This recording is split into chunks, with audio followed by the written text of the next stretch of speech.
Hamilton, how you doing? Yeah, I'm like the pre-headliner, so most people are gonna go to the bathroom like right now. Like, oh, he doesn't care. Anyways, so have you guys ever been in a relationship, you guys break up, and then you look at all the red flags that you missed? Bit of a kick in the dick, isn't it? My last relationship, my ex-girl's family tree didn't look like a tree, but in fact, it looked like a cactus. Because everybody on it was a prick. Yeah, that's fun. So then I was in the dating scene for a bit during the pandemic, and that's always great. Do you guys remember before the pandemic, that old euphemism of like, hey, show me yours and I'll show you mine? Now that's changed to like, hey, show me yours and I'll show you my negative COVID test. I love it though. It's a bit of a good time, and but dating like for a comedian is obviously hard, especially because like we say dumb things and we do dumb things. Like here's a joke I wrote that is not going to get me laid, but I think it's just a fun joke to kind of share. You laughed way too early for that. She's like, that's what you think. I'll say it to you now. Every time I take a step on a ladder, I think, this is in the right direction. Right? Anyway, I love how nobody else laughed. Everyone was keen on her. It's exactly, we say when we do dumb things. I went on a date with a girl one time. Midway through the conversation, she goes, you're a comedian. Tell me a joke. And I said, okay, well, how PC are you? And she said, oh, I only use MacBooks. Oh boy! Here's another random joke I wrote, just because today was an off day for me. My roommate and I are taking our relationship to the next level. We're moving to the 5th floor. Dumb joke, but it might get me laid. I don't know. We'll see what happens. Oh my god, I love doing this, man. But it's funny because I'm an only child. Let's start that right there. That probably clears up a lot of things right now. I'm an only child. Did you just say yes to that? I would have laughed hard if you did. But no, I'm an only child. My parents are in their late 60s now. Like I was an accident. I'm not gonna lie. And yeah, only child accident's fine. But I was born in the 90s, but I was raised in the 60s, man. Like, my parents didn't believe in kisses, coddles, and confidence. No! They believed in backhands, beatdowns, and belittlements, man.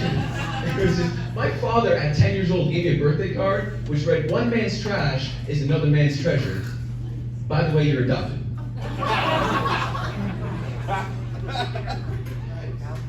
Earlier this year, I told my dad I wanted to go bungee jumping. His exact quote was, son, a broken rubber brought you into this world, and a broken rubber can take you out. Right? Now this is another true story. So you can check this out. If you Google me, I'm going to be on a TV show. It's happening on it's on Amazon Prime. It comes out June 15th. It's called Two Brothers. Thank you. It was filmed in Hamilton too. So it's called Two Brothers, and Amazon Prime sent a representative to our house to give an interview. So they go to my father and they say, what's it like raising a successful comedian? And my father goes, missing a beat, goes, he still lives in my basement, he's not successful. And the girl's like, okay. And she's like panicking to ask the question out. She's like, and she looks to my mom. My mom's like, he lives in our basement. I can his laundry. Like, he's not successful. And then she goes, okay, but do you love your son? General question. And he goes, and I quote, you ever hear of buyer's remorse?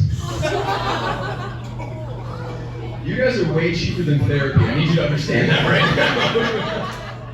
now. Oh my god. So, but yeah, I've had a little bit of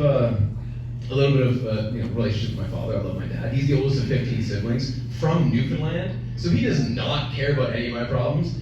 And I was cleaning the house the other day. Like I said, my dad's always been tough and hard on me. And I was cleaning the house the other day, and he goes, son, you know why I only had one child? And I was like, why? And he's like, I don't make the same mistake twice. Like kind of scampered off a little bit. Right? But it's okay. I got him back. Because as I was cleaning the house, I found a bottle of Viagra, and I was like, yo, gone soft on me. We have a very tumultuous relationship. But anyways, before the pandemic, and then before I was filming, I had a chance to go over to Germany to do a few shows for a festival. Great time. Has anyone been to Germany? Yeah. Where have you been? Individual, who I can't see. I was like That's not a place. Like 7 is not on the, not up there. They're like right next to Dusseldorf, like 7 down here. Anybody who has a recollection of being to Germany, been to Germany? Yeah. Who is that? Where you been? Berlin, Hanover.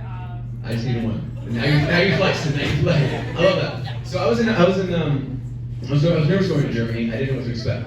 So I called up one of my boys who performed there and I said, "Yo, what do I expect?"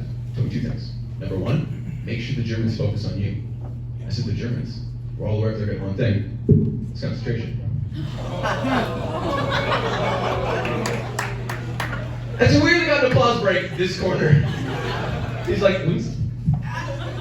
So he's like, "Yeah, make sure your first joke hits him low and hard." And I said, "Okay." So I walked to the mic, grabbed it, looked into a crowd of people and went, "Yo, this country's so messed up. I would say you guys need Jesus, but since he's a Jew, you'd probably kill him." And they love that joke. They're educated, so telling dark jokes like that in Germany comes at a very hollow cost, if you will. There it is.